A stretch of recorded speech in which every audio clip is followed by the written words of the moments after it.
Tahoe is home. As you guys saw, we were able to drive it up onto the trailer. Once I got all this crap back together, still need to bleed the brakes and go through the whole entire thing, but I figured I would do just a little walk around so we can kind of absorb it. It does have a smell, an interesting smell, but not the worst. Let's see how many miles are on this thing. 200,000, something like that. Hopefully not 250 or 300 or something. Well, we got a bunch of warnings. So may have to close the door. But I want to know. Okay, let's see. Buttons, check oil level, check washer fluid, StabiliTrak, and tires. Okay, 196. 196,000. Traction control and ABS light are on. It's probably because I started it with the whatchamacallit unplugged, the wheel bearing. So it looks like it's got some aftermarket speakers. That's kind of cool. This is, I think, as base model as you can get one. See if the key fob works. No.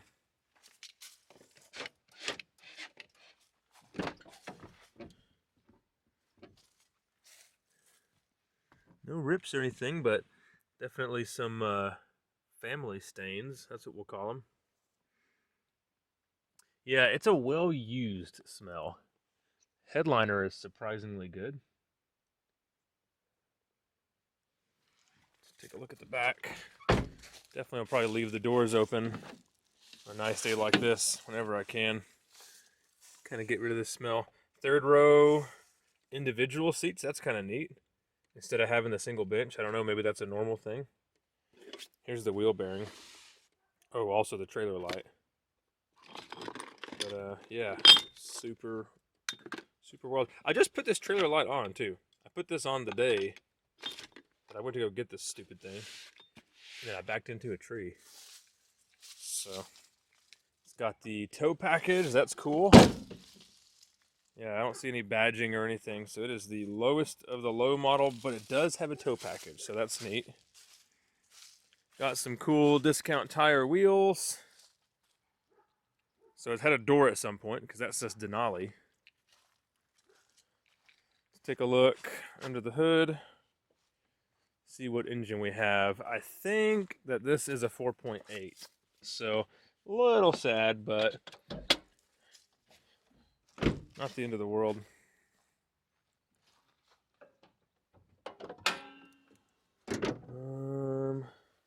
Okay, well, our airbox, factory airbox is gone. It would say it there. And then sometimes this will say 4800 on it. We have 706 cylinder heads. So still could be either one.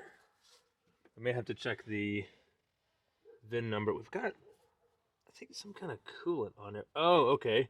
It's got a new water pump. So I wonder if the coolant leak was before and then they did a water pump, or if the coolant leak is still going on. Let's see if we have anything in the degas bottle here. Looks like it has an actual K&N kit, so that's kind of nice.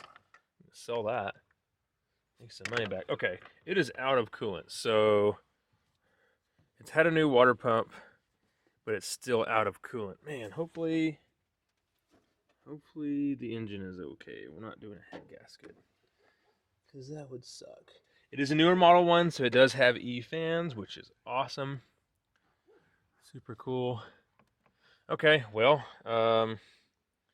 let's crank it up and see what it sounds like. Probably won't drive it very long because I think it's out of coolant. And it had a low oil light, so it may not have any oil. I don't know. Well, the oil pressure was going all the way to 80 before I even cranked the engine, so that gauge is probably bad. It sounds okay out here. Definitely had lifter tick for a little while.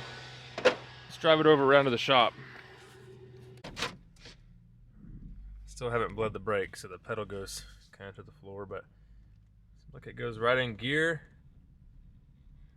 Check engine light is on. No, traction control and ABS are still on. Got the truck running here. I put some water in the degas bottle so we can see where this coolant leak is coming from, because definitely is leaking coolant somewhere. I can smell it pretty bad. Just had my wife help me bleed this front brake here. ABS lights did turn off once I drove it a little bit, so yeah, they were on because of me starting it without the hub. Check engine light, looks like it is for random misfire and an evap thing. So yeah, that should be pretty easy fixes on both of those. Luckily, it was super low on oil. I put in like half a quart of ATF and then half a quart of oil, and it just got to the bottom of the stick. So yeah, we're gonna have to, I'll probably do a good flush on this thing anyway. I'll just top it off with ATF the rest of the way, let it run for a couple hours sometime. So man, yeah, it smells hardcore. Like, oh, I just saw it. Okay, yeah, very typical GM. Right here, I just watched this drop onto the manifold. And that explains why we can smell it so bad. But yep, right there. So we're gonna need those little fittings. Not the end of the world, that's a pretty easy fix. But it runs decently smooth. But yeah, runs okay. I'm gonna top it off with ATF, and then we're gonna flush this thing out. Hey, you know what? Let's take a look at the VIN. 1, 2, 3, 4, 5, 6, 7, 8 is a V. VIN V is always only a 4.8. So, whatever. 4.8 is what it is. I'll use this for some tuning training on HP tuners. Be a good candidate for that and beat the crap out of it at a gambler event. So, yeah, I don't know. Maybe I'll even drive it around. The front suspension is sagging so bad. It is on the bump stops right now, currently, I think. When I was bleeding the brakes, I think I noticed that. Yeah, bump stop is literally touching the lower control arm. So we'll give those torsion bars some cranking. But man, for 650 bucks, well, I'll take that back. I spent like 120 or 100 or something like that on parts. So for 750, not too awful. Well, I fixed a bunch of stuff on the Tahoe, and ended up being a pretty good truck. So we had to do some evap repairs, which was just a vent valve and a solenoid. Did a little bit of brake work, some steering stuff. I did a belt tensioner pulley. And then the biggest thing was the ticking noise from the engine. It ended up being oil pickup tube O-ring, which is crazy common on these LS's. But yeah, ended up being a pretty good truck. So I just posted a video of the interior in like a walk around, and this thing cleaned up super nice. So I think what I'm gonna do is I'm gonna sell this one. I really have too many vehicles right now at the moment. I kind of wanted to hang on to this one for a good spare vehicle and to maybe do some tuning with, like some tuning practice, but I'm probably gonna let this one go. So I've got it listed on Facebook after the repairs, and I will see if I have it more than, like, I don't know, 2 weeks, then I'll probably pull the ad down and end up keeping it. So I may do something with this fender and this door also, because they really kind of drive me crazy. That Denali door is just ugly, because it has a pinstripe that obviously the rest of the truck doesn't have, and then it has the different color door handle and the trim and all that crap. And then that door and a fender really shouldn't be that much money, maybe like 300 bucks. So these wheels cleaned up super nice also. Actually pretty cool. But yeah, there it is. Thing runs and drives fantastic. Would make a really good daily or just a backup family vehicle for my Yukon.